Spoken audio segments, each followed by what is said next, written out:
আমরা বহির্বিশ্বের খবরে বা দেশীয় সমস্যা নিরসন সম্পর্কিত নিউজ ফিডে ঢুকলেই জাতিসংঘ বা ইউনাইটেড নেশনস অর্থাৎ সংক্ষেপে ইউএন এই জোটের নাম প্রতিনিয়তই শুনে থাকি। কিন্তু জাতিসংঘ আসলে কি আর কিভাবে কাজ করে? একটি দেশ কেন জাতিসংঘের সদস্য হয়? জাতিসংঘের সদস্য একটা দেশের লাভই বা কী হয়? এই সমস্ত কিছু প্রশ্নের উত্তর নিয়েই শুরু করছে আজকের ভিডিও। না টেনে শেষ পর্যন্ত দেখার আমন্ত্রণ রইল। আর হ্যাঁ, আমাদের চ্যানেলটি যদি এখনও সাবস্ক্রাইব না করে থাকেন তাহলে চ্যানেলটি সাবস্ক্রাইব করুন। আর ফেসবুক পেজ থেকে ভিডিও দেখে থাকলে অবশ্যই ফলো দিয়ে পাশে থাকবেন।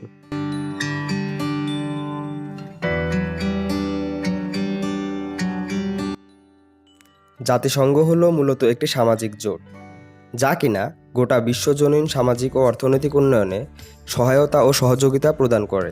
এটি পৃথিবীর শান্তি এবং সুরক্ষার জন্য প্রয়োজনীয় পরিসর সৃষ্টির জন্য কাজ করে। বিশ্বব্যাপী জাতিসংঘের বিভিন্ন কার্যক্রম পরিচালনার জন্য বেশ কিছু সংস্থা প্রতিনিয়তই কার্যকরীভাবে ভূমিকা পালন করে আসছে।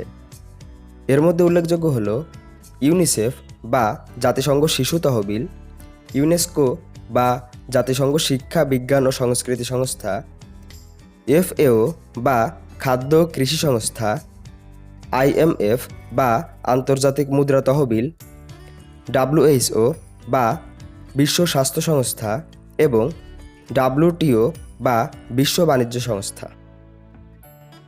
জাতিসংঘের মূলমন্ত্র 4টি: আন্তর্জাতিক শান্তি ও নিরাপত্তা রক্ষা, নাম্বার 2 বিশ্বব্যাপী সকল দেশের মধ্যে বন্ধুত্বপূর্ণ সম্পর্ক বজায় রাখা, আন্তর্জাতিক বিভিন্ন সমস্যা সমাধানে সকলের অংশগ্রহণ ও মানবাধিকারের প্রতি সকলের শ্রদ্ধাশীলতা নিশ্চিত করা, এবং নাম্বার 4 সকল কর্মকাণ্ডের কেন্দ্রবিন্দু হিসেবে পরিচালিত হওয়া।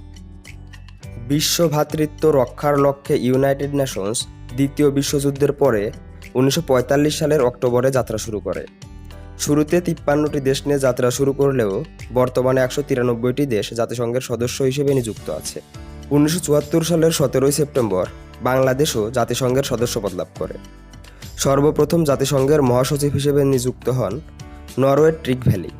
বর্তমানে পর্তুগিজ নাগরিক অ্যান্তোনিও গুতেরেস জাতিসংঘের নবম মহাসচিব হিসেবে কর্মরত আছেন। জাতিসংঘ সনদের 7 নম্বর ধারা অনুযায়ী প্রতিষ্ঠানটির সাংগঠনিক কাঠামো 6টি: সাধারণ পরিষদ, নিরাপত্তা পরিষদ, আন্তর্জাতিক ও সামাজিক পরিষদ, ওসি পরিষদ, আন্তর্জাতিক বিচারালয় ও নাম্বার 6 সচিবালয়।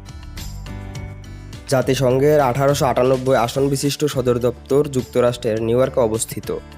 নিউ ইয়র্কের এই সদর দপ্তর ছাড়াও 1946 সালে সুইজারল্যান্ডের জেনেভায়, 1980 সালে অস্ট্রেলিয়ার ভিয়েনায় এবং 2011 সালে কেনিয়ার নাইরোবিতে জাতিসংঘের 3টি শাখা সদর দপ্তর প্রতিষ্ঠা করা হয়। এতক্ষণ সাথে থাকার জন্য অসংখ্য ধন্যবাদ। ভিডিও ভালো লেগে থাকলে লাইক দিন, আর ভিডিও সম্পর্কে আপনার মতামত কমেন্ট বক্সে লিখে দিতে পারেন। দেখা হবে নতুন কোনো দিনে নতুন কোনো ভিডিও নিয়ে। সে পর্যন্ত ভালো থাকুন, সুস্থ থাকুন। আল্লাহ হাফিজ।